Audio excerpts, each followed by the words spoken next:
Hello, everyone, and welcome to the 50 Years Ago in Hockey podcast.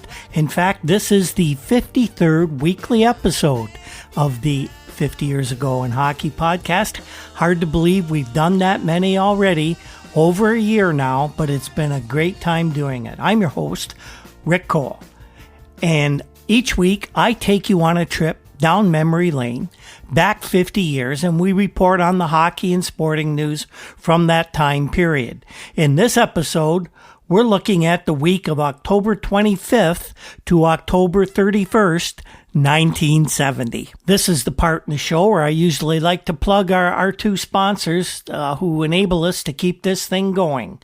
Newspapers.com is the world's largest online newspaper archive, and they give us access to thousands and thousands of newspapers that enable us to find all that news from the 1970s. We couldn't do this without them. We're also sponsored by the Breakwall Brewing Company, located in beautiful downtown Port Colborne, Ontario, just steps from the Welland Canal and a couple blocks from Lake Erie. The folks at the Breakwall make outstanding craft beers and have some of the best pub food on the planet. And if we can ever start getting together again like we used to before, I'd love to meet any of our listeners or folks who follow us on Twitter at the Breakwall in Port Colborne for a burger or a pizza and a beer. We also want to remind you about our new Patreon account and welcome our two newest subscribers, Rick Carter and Tom Farlow. Thanks so much, guys. You're helping us keep the lights on here, and we hope you're enjoying the bonus content that we're putting out, and we have some really neat stuff in the hopper coming out soon. Some of the items we're working on include a very in-depth look on how the media covered the death of Terry Sawchuk with my own perspective as a former police detective. We also have full interviews with some very interesting hockey people, some of whose careers covered from the early 1950s right up to the 21st century, and we'll have much more as well. Go to patreon.com/hockey50years to donate and help us keep things going. On a bit of a personal note, I just wanted to add this week, as many of you know, one of my very good friends is former Maple Leaf goalie Eddie Chadwick. Ed, is the last Toronto goalkeeper who was able to play every game in an NHL season, and he did that for 2 years in a row in 1956-57 and 57-58. Ed spent many years after his playing days as a coach and general manager, scout, goalie coach in several organizations, including his last 18 years of his working life with the Edmonton Oilers, where he got 5 Stanley Cup rings. Ed now lives in Fort Erie, Ontario, and this week he underwent knee replacement surgery. Now, at 87 years old, in the middle of a pandemic, that's a pretty gutsy move by a guy. But if you know Ed like I do, you understand that he was entirely capable of pulling that off. And of course, he did. He's back home now. He's recuperating. And although he did tell me we might have to wait until next spring to start booking tea times. Ed's back. I'm glad to have him back around. We're going to get together pretty soon. And in the meantime, we're so happy to see that Ed Chadwick is doing well after surgery. Last week, we had a pretty interesting show, I thought. We had a great look at how the city of Buffalo's early days in professional hockey looked and some of the history of the Sabres' home when they entered the NHL, the Memorial Auditorium, lovingly called the Odd. We had news on more dysfunction around the Oakland Seals as rumors began to surface that general manager Frank Selke Jr. was going to be shown the door by owner Charles O'Finley. And we got to know the player whom Buffalo Sabres general manager Punch Imlach labeled as another Davy Keon. But the fact that few fans knew we were talking about Randy Wyrozub was the best indicator that he probably wasn't going to be another Keon. Well, for this week's show was a really busy week on the ice and off the ice in the NHL. We have the results of some of the key games that took place. We'll also talk about these stories. More talk about dissension and dysfunction on the Detroit Red Wing as Gordie Howe is permanently returned to the forward line. We have an item about a National Hockey League all-time great getting arrested. We'll tell you about that and how they made it go away. And trade rumors were big news this week. Several NHL teams were said to be on the brink of making significant swaps. We'll tell you who the players are and what teams were involved. First up this week, we have some of the week's more significant game results. And the first one we want to talk about was the very first meeting between the 1972 expansion teams, the Buffalo Sabres and the Vancouver Canucks. That first game took place on Canada's left coast in Vancouver, and while one might expect that the two new teams would be fairly evenly matched, in this first game between the two clubs, that was hardly the case. The Canucks cruised to an embarrassingly for the Sabres easy 7-2 win over Buffalo before a crowd of 15,068 at the Pacific Coliseum. The Sabres were only really in this game until about the halfway point of the first period, after which Vancouver scored 3 quick goals, and basically that was all she wrote. The Vancouver scores in that first period: Len Lundy, Dale Talon, and Rosaire Paymont. After Randy Wyrozub, where have we heard that name before, got the Sabres on the board with his first National Hockey League goal early in the second period, Vancouver upped their lead to 5-1 with goals by Mike Corrigan and Wayne Mackey. And for Mackey, in this early part of the NHL season, that was already his 6th of the year. Andre Boudria made it 6-1 for Vancouver early in the final frame before Wyrozub, again acting very much like the next Dave Keon, scored for Buffalo, but that was as close as it was going to get.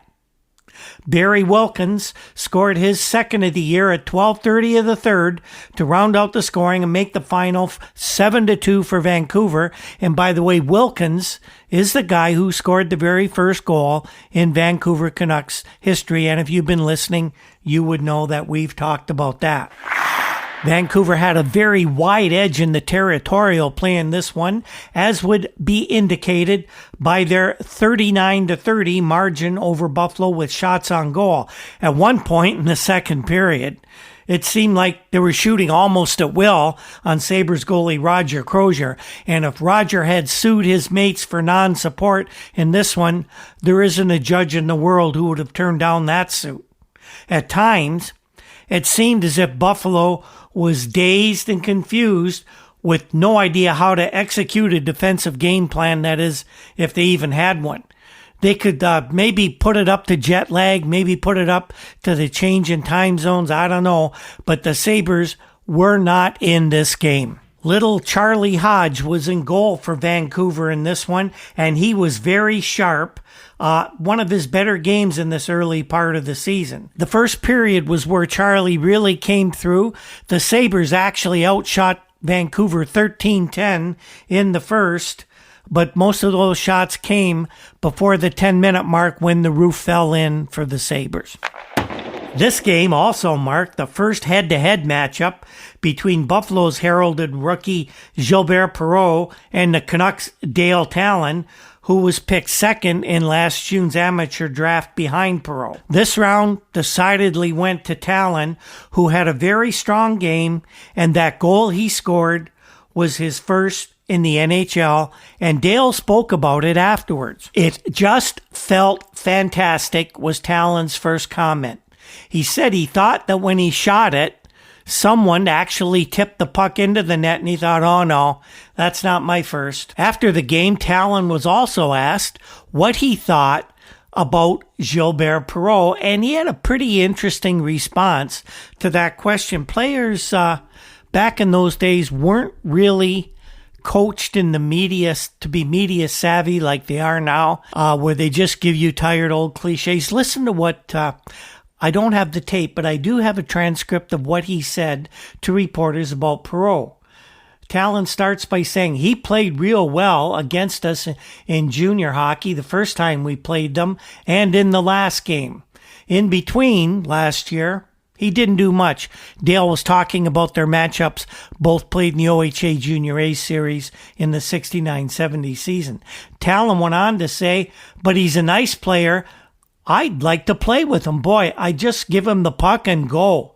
I don't think he likes getting checked too much, but he's really nice to watch. When he makes that big circle and starts a big rush, it's just beautiful. I used to love watching him, from the bench that is.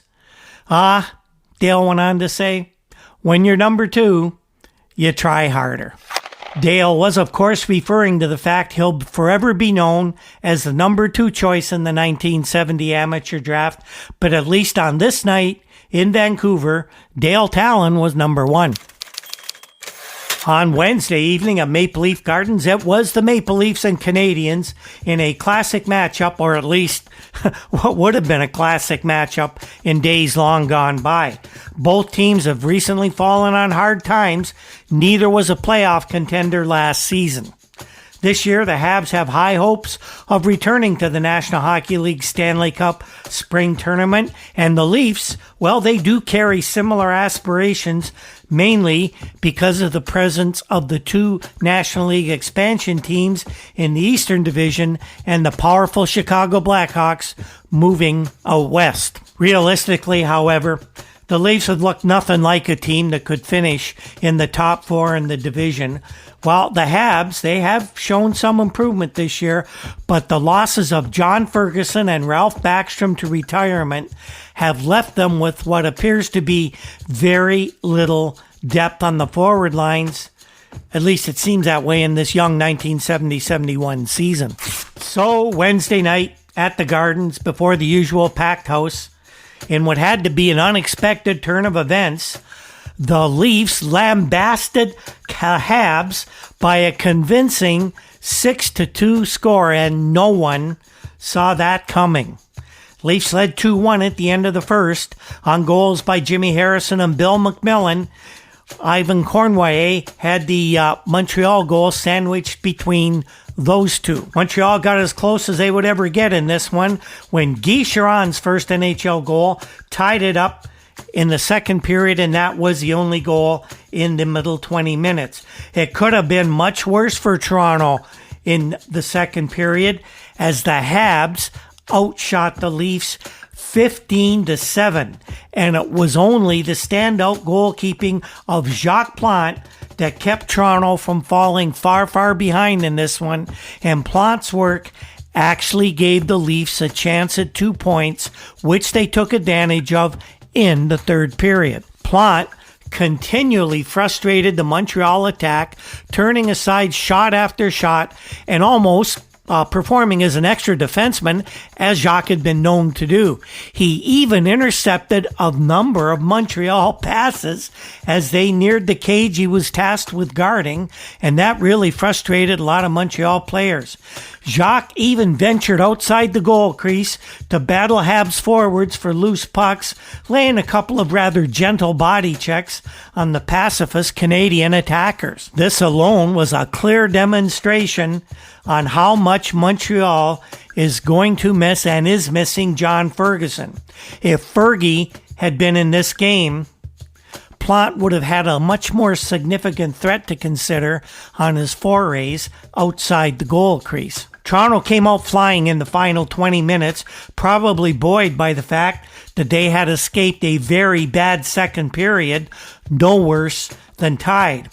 Ron Ellis scored the first of 4 Leaf goals in the final frame when he finally netted his first of the season just 3:11 into the period. Only 17 seconds after that, Guy Trottier would follow up with his second goal of the year, and suddenly the rout was on. Dave Keon scored at 11:08 to make it 5-2, and Normie Ullman added the 6th Toronto goal at 13:27 to give the Leafs an insurmountable 6-2 lead. Montreal seemed to realize that as well, as they mustered basically no threat against the Toronto club the rest of the way. As good as Plante was in goal for Toronto, Montreal netminder Rogie Vachon paled in comparison. He looked pretty weak on 3 of the Leafs' third period goals, although it must be mentioned that he received very little support from a Montreal defense that seems to be crying out at this time for some veteran leadership or even anything closely resembling that. A side note on this night, Ron Ellis, very happy to score his first goal of the season. He'd been struggling, or at least you could say pressing. But Ron was happy for another reason. He and his wife have been planning since the summer to adopt a child, and tomorrow they will be taking their daughter to their home to stay with them for the very first time. And while Ron Ellis was happy, Jacques Plante was completely jubilant to win a game against the team for whom he toiled for so many great seasons, of course winning 5 consecutive Stanley Cups in the 1950s. Plante said, "I can't believe it. The whole team played so well. How can we be so good in one game and so poorly another night?" Plante went on to say that this is the way that this Maple Leafs team has to play. All the guys were taking their men out, and the key was they kept skating. Habs coach Claude Ruel, always good for a quote, laid blame everywhere except himself, as coaches usually do. Ruel does it more than others. But listen to the way he commented on this game. Ruel said, "If you take stupid penalties, if you let guys like Mike Walton, Keon, and Ellis skate, you deserve to lose. You must outskate and outwork them. We played the second period, we were moving, but when you wait for the puck to come to you the way we did in the first and third," kind of trailed off after that. Ruel refused to comment by name on Rogie Vachon's goaltending. When asked about the netminder's rather shaky third period performance, all Ruel would say was, "You saw the game right what you saw." Coming to the defense of his goaltender, not quite. The final game of the week we want to look at was Thursday evening when the Red Wings, suddenly an effective team, at least for one game, upset the visiting Boston Bruins, yes, those big bad Bruins, by a 5-3 score at the Olympia in Detroit. The Red Wings put it all together for probably what was the first time this season, and it was no coincidence that the line of Alex Delvecchio between Frank Mahovlich and Gordie Howe, reunited in the previous game, was the main reason for the big win, a win that the Detroit club desperately needed to have. While the big line did most of the scoring, they had 4 of the 5 goals, it was true that the other units displayed more verve than any previous Red Wing game this month. And they did this all before the largest crowd in Detroit so far this season, 14,335 screaming Red Wings fans. 3 times Detroit took the lead in this game, finally holding it on their final try. Red Wings led 2-0 after only 3 minutes and 30 seconds on goals by Delvecchio and Mahovlich, but the Bruins roared right back to knot the score less than 3 minutes later when Phil Esposito and Eddie Westfall got pucks behind Detroit goalie Roy Edwards. Red Wings went up 3-2 at 8:10 of the middle frame, but that lead didn't last either, with Don Marcotte tying it for Boston once again in quick order less than a minute later. The eventual game winner was potted by Delvecchio, his second of the night, at 5:38 of the third, and Gordie Howe added an insurance marker at 11:14. Roy Edwards shut the door on the Bruins the rest of the way to give the Wings a game that was as much of a must-win as any game could be this early in the season. The game was notable for a couple of other reasons as well. Delvecchio's goals were his 400th and 401st career markers, and I can tell you not many have reached that lofty total. One who has was his line mate Howe, of course, and the assist he got on the goal by Mahovlich was incredibly the 1,000th assist of his illustrious National Hockey League career. And no one has ever amassed so many helpers over a career as we look at the game in 1970. No one. As we've mentioned, Howe was moved up the last few games from defense to right wing, and Ned Harkness, the coach, grudgingly admitted that Howe will remain on the forward line because that's where we need him. But he was quick to add, Gordy just loved playing defense. I'm still looking for comments where Gordy says he just loved it. Gordy's a good soldier. He didn't complain, but you know where Gordy's heart would lie, and that would be, of course, on the right wing.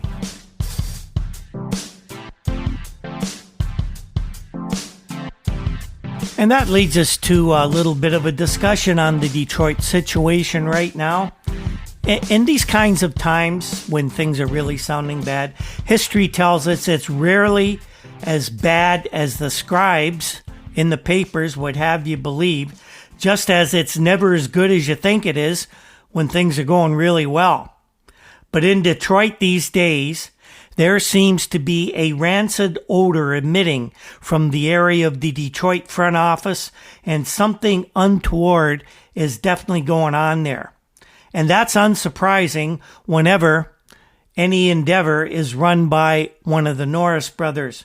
History tells us that as well. Seems there's always something nasty lurking in the background when the Norrises are involved. And historians who have studied the National Hockey League will tell you that there are many examples over the years. The week began, of course, with the Red Wings struggling, and Captain Alex Delvecchio conducted a players-only meeting in which Coach Ned Harkness had to be told to leave, and he was reportedly livid at this development. In fact, he was so upset the next day, he started conducting a series of meetings himself. He had one with General Manager Abel, another one with unnamed persons that probably included Bruce Norris and the mysterious James Bishop, and then Harkness had a meeting of his own with the players. All these meetings seemed to have a positive effect on the team, at least on the players, as they went out and managed to tie with another team that admittedly seems to be on a downslide, Montreal.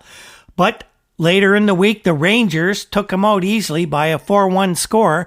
The night before, they came back and upsetted Boston.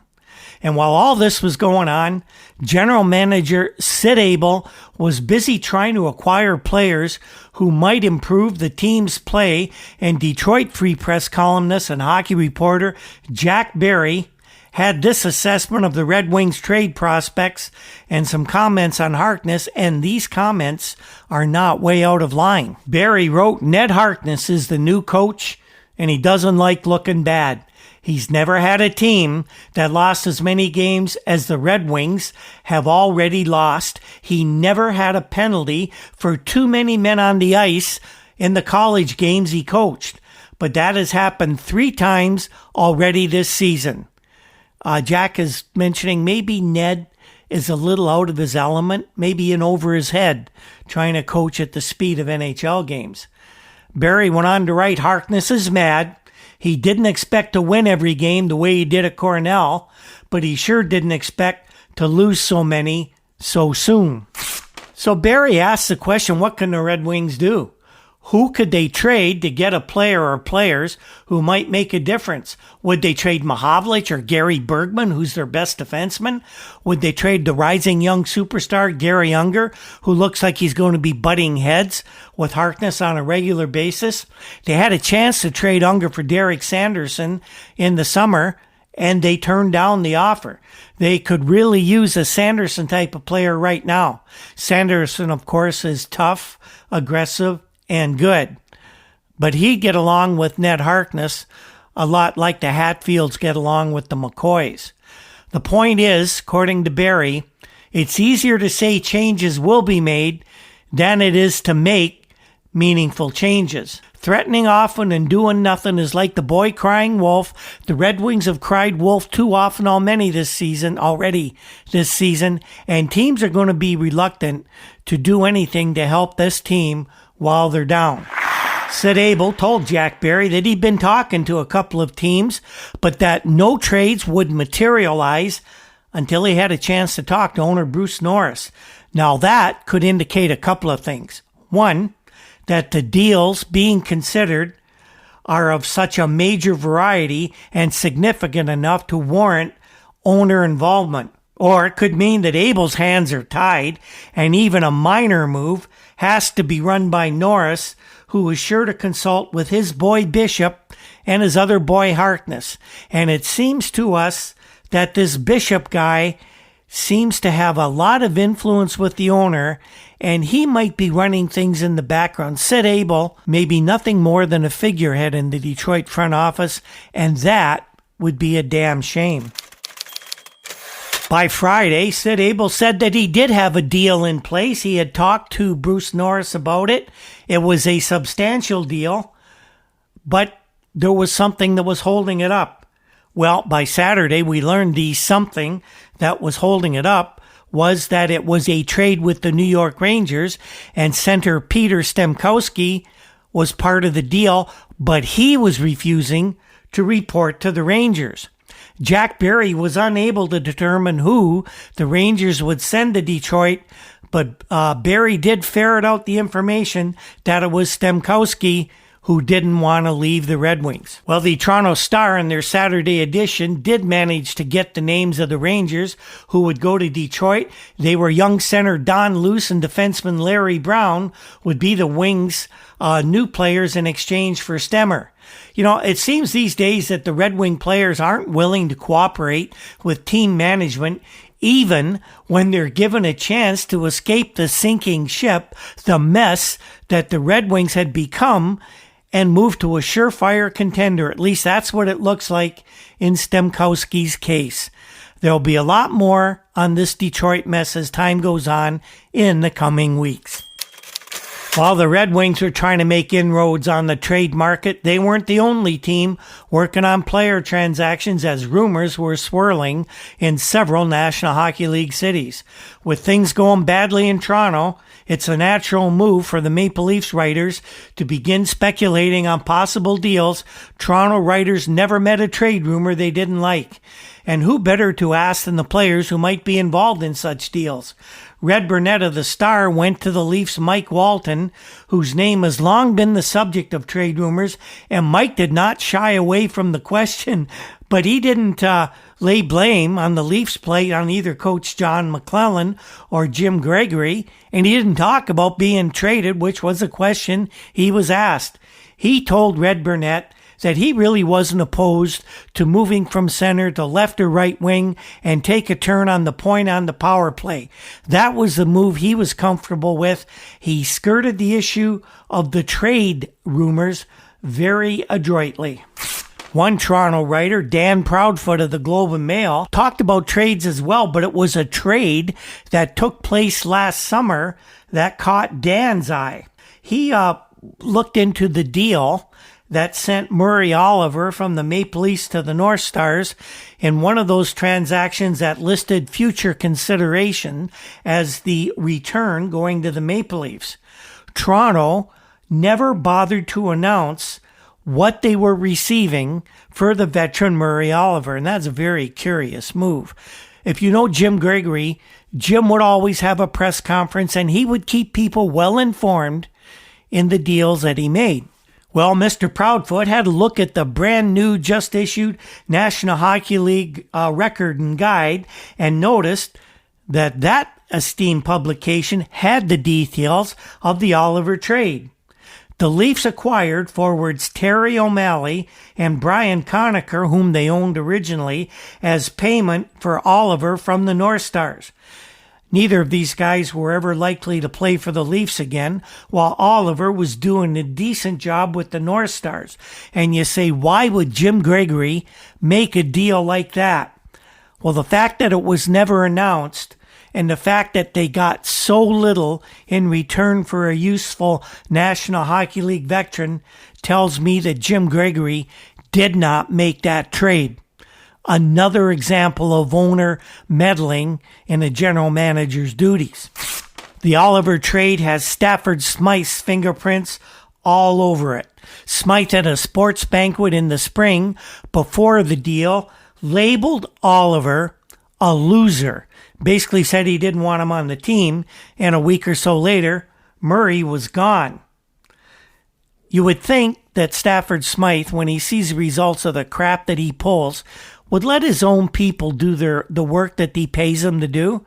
But Smythe's ego is bigger than the number of dollars he apparently failed to pay the Canadian tax people, and he's going to do whatever he wants, and that will be to the detriment of the Toronto Maple Leafs. Still with the Leafs and trade rumors, there's a lot of that going on this week. Ron Ellis's name came up as he was about to be, according to several papers, traded to the Boston Bruins. Well, this really upset Ron terribly. But Coach John McClellan called Ellis aside at the practice on Monday morning and in the presence of Red Burnett said that, I understand you've been given word that there's a possible trade involving you. McClellan told Ellis that is not going to happen. It wasn't even being considered, and it wasn't even discussed. McClellan went on to tell Ellis he was staying with the Leafs now and forever. And in this case, as history would show us, John McClellan was certainly telling the truth. Smythe, of course, was upset that rumors were getting out, which lends credence to the fact that there possibly could be something going on with Ron Ellis. And he wouldn't tell the coach or his general manager because McClellan and Gregory did talk a lot. Smythe said that the rumor that upset him was that the Leafs were going to send Ellis to the Boston Bruins for defenseman Ted Green. Smythe said, there's no way in the world we would trade Ellis, but yet he was upset that word got out. Another tip that was given reporters was that ex-Maple Leaf and Red Wing defenseman Carl Brewer, who retired on the eve of training camp this year again, hinted during a visit to Montreal that he was considering coming back to the NHL once again, but not likely with Detroit. Brewer said on Tuesday night that there was no truth to the rumor, that he had already met with the Maple Leafs, and that he was extremely reticent to come back to the NHL despite what people were saying around the league. And later in the week, there was talk of yet another Leafs trade in the works, and the rumors were so strong. Again, it got into the papers in Boston with a headline that a deal with the Leafs and Bruins featured would be completed by the following Monday. This was by the end of this week.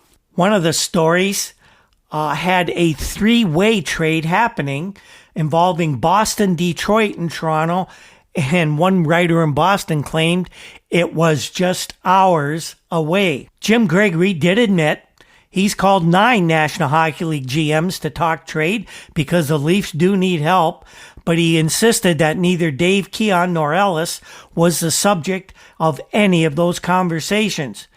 Jim also said he called the 10th NHL GM as well, Punch Imlach, but the Sabres mentor did not return his calls. John Ahern in the Boston Globe went so far on Saturday, as the week was coming to an end, to say that he had names of the possible deal that would be done by Monday between Boston and Toronto. The names mentioned by Ahern in the story were again Ron Ellis, Ken Hodge of the Bruins, and of course Derek Sanderson. Ahern wrote that the second time around, there's always an alternate list. Sanderson was supposed to go to Toronto for Mike Walton. And then it was Ken Hodge for Mike Walton. And then Ken Hodge from Mike Walton and Jim McKinney. And then Eddie Westfall, Dallas Smith, Ace Bailey, Bill Spear, Danny Schock, and Wayne Carton. Any one of them for Walton, McKinney, and any two of those, or even other players, or maybe it was a 3-for-3 deal. Ahern was just throwing whatever he could at the wall to see what would stick. Now, you wonder how these things get started. Well, the probabilities of a swap between these two teams were fanned because there were a lot of visits to Toronto by Bruins general manager Milt Schmidt over the previous couple of weeks. And on Thursday night, when the Bruins lost to Detroit, Schmidt was there with his team, and so were Jim Gregory and Johnny McClellan. They flew back to Toronto right after the morning of the game, and it was reported that they had further discussions with Schmidt. Ahern ended his article by talking about what the Toronto media, and I think he took this from all three of the main Toronto papers, of what a deal could look like between Toronto and Boston. He said Leafs that could head to Boston were Mike Walton, Jim McKinney, Norm Ullman, and Paul Henderson. And going to Toronto, Don Orey, Garnet Ace Bailey, Ken Hodge, Don Marcotte, Billy Spear, and a youngster by the name of Frank Spring.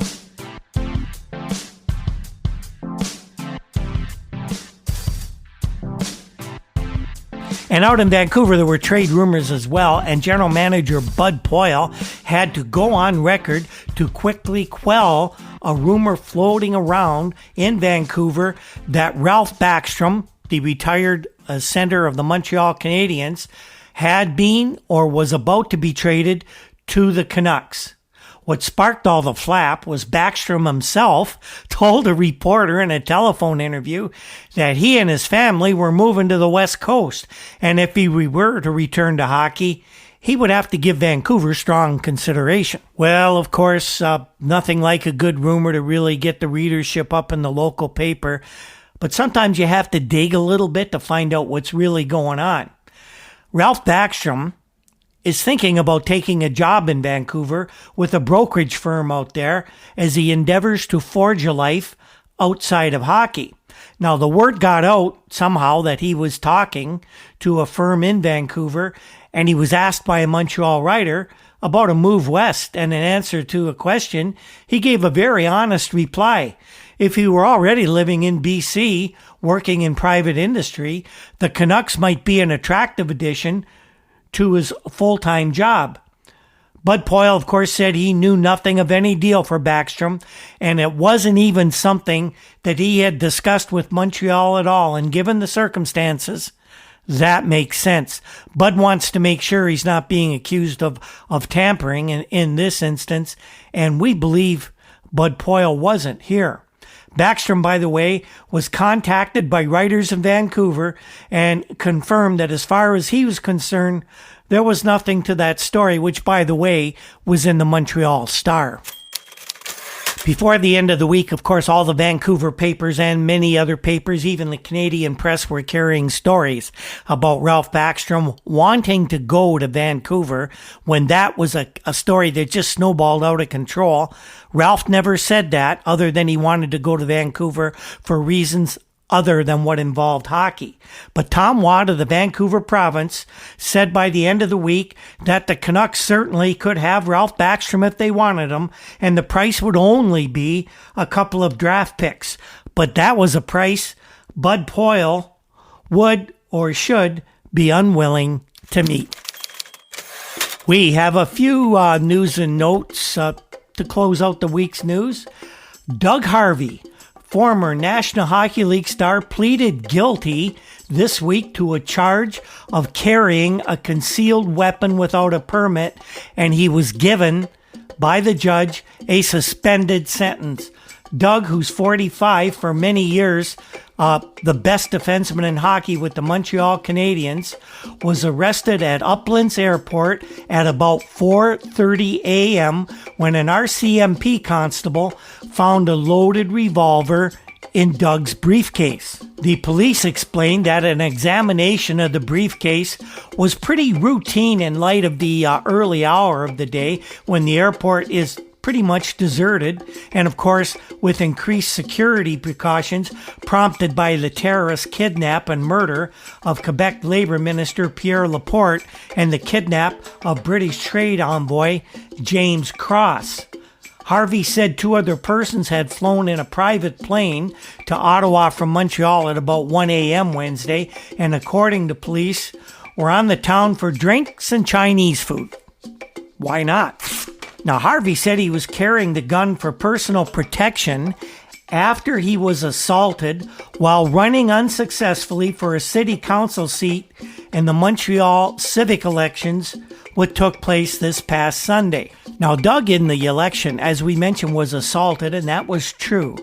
It wasn't a serious assault. He was running as a candidate for the recently organized Montreal Party, a very conservative party that is trying to get a bigger voice in the Montreal Town Council. And during these days of the October crisis in Quebec, this upset a lot of separatists or people leaning away from the conservative point of view, and Doug was assaulted. So he acquired the firearm just to keep himself safe while he was in Montreal. Doug, by the way, lost the election to James M. Belin of the Civic Party.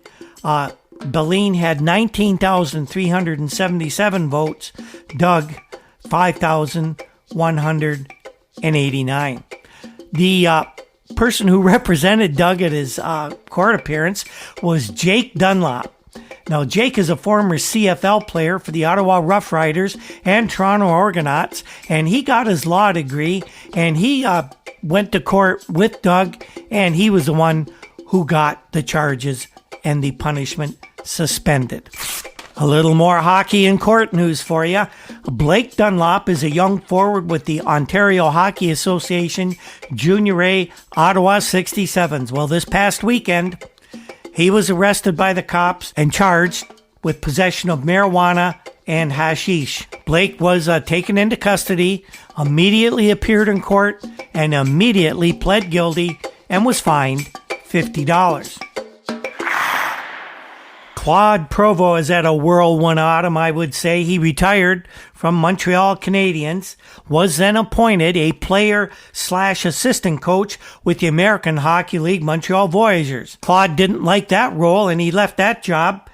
Just wasn't his cup of tea, nothing wrong with that. Now he's landed as the full-time coach of the Rosemount Nationals of the Quebec Junior A League, and we wish Claude all the best in this new endeavor. Here's an interesting story out of Alberta. The Red Deer, Alberta Chamber of Commerce is going to ask the province to approve a $25,000 sweepstakes/lottery, whatever you want to call it, based on the results of the National Hockey League Stanley Cup playoffs this year. NHL President Clarence Campbell is, to say the least, upset with the idea, and he has gone on record quite publicly as opposing the use of the NHL's name in this manner. And he has referred the matter to league lawyers who plan on putting a stop to this bid to run a lottery in Alberta based on NHL results. Ever hear of Proline? Not 50 years ago they hadn't. And Andy Bathgate, still not 100% convinced. He signed with the Penguins, but he isn't really feeling it in Pittsburgh, he says. He feels that his role with the team is at best undefined, or at least not clearly defined enough that he might just pick up and leave the team. Now, Coach Red Kelly wants Andy to take some time to think about it. He thinks Andy can help the offensively challenged Penguins score some goals. Andy's just not so sure. He doesn't think this team has the stuff to make a run at the Stanley Cup, and that's what Andy would really want. That's what all NHL players, I think, really want. Now, here's where it gets kind of interesting. Andy wants to play in the Western Hockey League for the Phoenix Roadrunners. Why Phoenix? Well, it seems Andy has been doing some negotiating on a different level on his own, and he says that he has a chance to buy into the team and become a part owner of the Phoenix Roadrunners. Now, Andy says if he were to do this, he would very happily remain Penguins property, and if the Pittsburgh club runs into any injury problems, Andy would be there to fill in, but he would take his regular shifts in the Western Hockey League with Phoenix. Interesting concept. Andy Bathgate, part team owner. You never know, it could happen.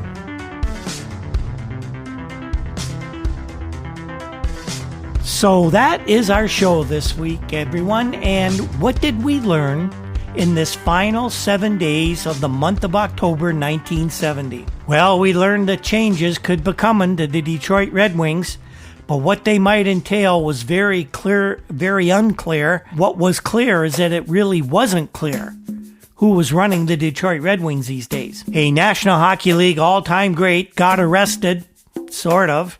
Things turned out just fine for Doug Harvey. A charge of carrying a concealed weapon resulted in a suspended sentence. Doug had nothing nefarious going on there. He had really strong grounds to have the weapon to protect himself, although he probably should have gone through the proper channels. And in 1970, those proper channels were murky at best. And it seemed the majority of the news this week concerned trade rumors swirling around any number of NHL teams. And there were some pretty big names that were out there possibly being moved. And something will probably come up. The 70-71 season looks like it could be a season that will result in some very important players being moved around the NHL. Now, next week we have some pretty interesting stuff coming up as well. There will be a couple of trades completed, and we'll talk about those and more rumors. There will be news on the Stafford Smythe income tax case, and that's something that's pretty interesting. You'll want to get that. And National Hockey League defenseman Bobby Baun is about to have a very busy week, and we'll tell you all about that. And as usual, we'll have all the big game results and news and notes from around the hockey world. The 50 Years Ago in Hockey podcast is produced by Andy Cole. We can't thank him enough for his hard work. Andy's a real pro. He does a wonderful job with this podcast. And Andy is now in the business of producing podcasts for anyone who needs some help. Get a hold of me. I'll put you in contact with Andy, and he can put something together that will give you a very strong and unique voice on the internet by way of a professionally produced podcast. Our music comes from the Toronto indie rock group, the Rural Alberta Advantage, who is in the studio producing a new CD as we speak.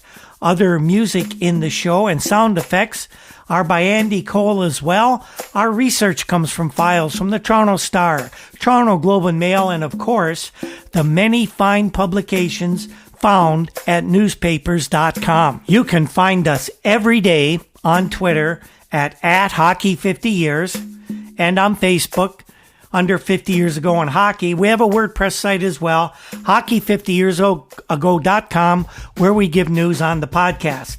You can get this podcast anywhere where fine podcasts can be downloaded, and we are on YouTube as well these days. Thanks again to everyone who tunes into the show, and on that note, we will see you next week. When the